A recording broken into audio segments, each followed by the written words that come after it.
If any book shouldn't be a movie, and the author even said the same thing. Cloud Atlas, this is a tough one. Now, how in the world was this made into a movie? Well, I think that one of the keys to it is this brilliant idea that the directors, our three incredible directors, had, was to cast actors in multiple roles. So the characters in the story, essentially there's one character who's reincarnated in 6 different lives that we see over the course of the film. But they had this brilliant idea to cast actors in multiple roles, so it feels like this incredible ensemble thing, and you feel like it has a sort of strange, beautiful, playful quality, and you feel, I think, very connected, therefore, to these characters, and not confused as you might expect to feel because of its complexity. That had to be a challenge, though, as an actor. My goodness gracious. Well, actually, it was an excitement. I mean, the idea that you would get to play a number of different characters in different time zones, all in one film. There's very, very little chance that we'll be afforded that opportunity again. So it didn't seem to me to be challenging. It seemed to me to be something to be fully embraced. And I think we all had a really, really good time, you know, dressing up, frankly. It was, especially as women. You both got to play a female? I did. James didn't. No, I didn't. Actually. I played a nurse, but I was a male nurse. Oh, I was okay. quite effeminate, but he was a male. Yeah. Okay. But you were a woman. Yes, that was great. I see. I think it would be wonderful if actors got to transgress these boundaries more often. That we play different races and different genders. I think that's what acting ought to be about. About the filming process, was each character's scene done, you know, over a matter of weeks, and then you would go to your other character, or were you constantly in a different body? Constantly jumping back and forth for the whole 3 months, really, weren't you? Yeah, yep. You were jumping around. Although, in fact, I did film one character because he was an interrogator entirely in 2 days at the end of the shoot, and for that reason was able to shave my head in order to play that role. But if it had been spread out at all, I wouldn't have been able to do it. Did you ever look in the mirror and not recognize yourself? Yes. Yeah. Yeah. Playing a 78-year-old man or whatever I was, you know, that transition took a few hours. Thank God it didn't take 20 minutes. But that I would stand this far away from a mirror and I could not see where the makeup started or finished and I started. It was really, really weird. You too? Yes, absolutely. I mean, it took me quite a while also just to get used to having all of this prosthetic stuff on my face, because that's quite a strange sensation and quite frightening, because you feel like you're sort of being smothered. But then once you sit down and you sort of own it and look in the mirror and then it does bring about this incredible transformation, you know, inside as well as out.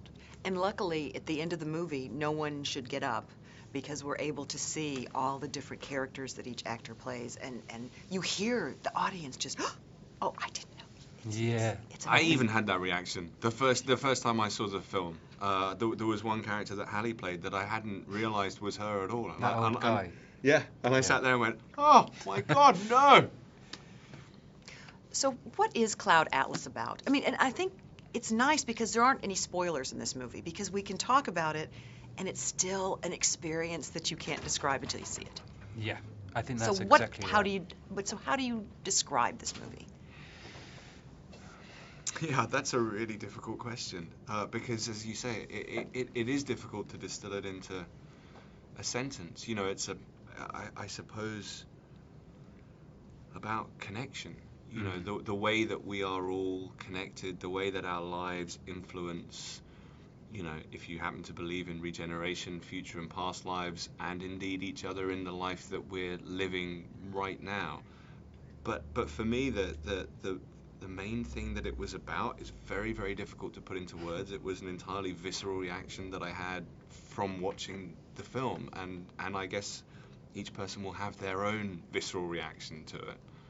Yeah, I think it is a lot about interconnectedness, how we are so tightly connected to everyone around us and to everything around us, and the smallest action that you make can have profound consequences that you may not even be aware of. I think that that's something very beautiful the film explores.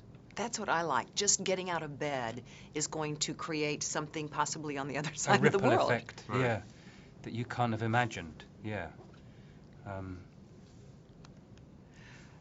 Had you read the book before?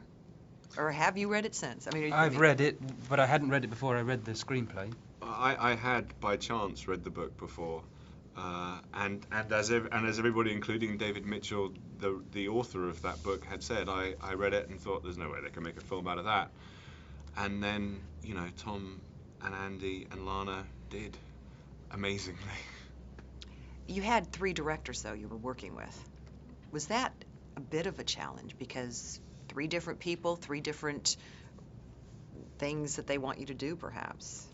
It was incredible because having 3 directors and having everyone play multiple roles, some leading roles, some practically walk-on or stand background artist roles, meant that there was no ego.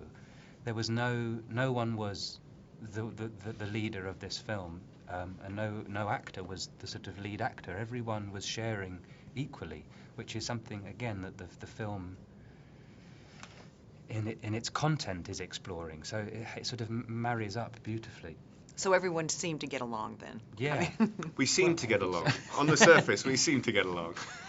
What kind of a crazy set was this, though? Because of all of the prosthetics and the makeup and the different personalities and just different characters. Was it just a little...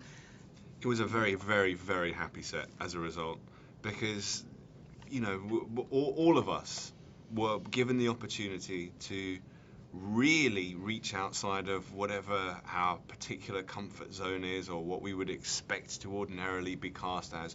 So there was a lot of very, very excitable and happy, creative people involved.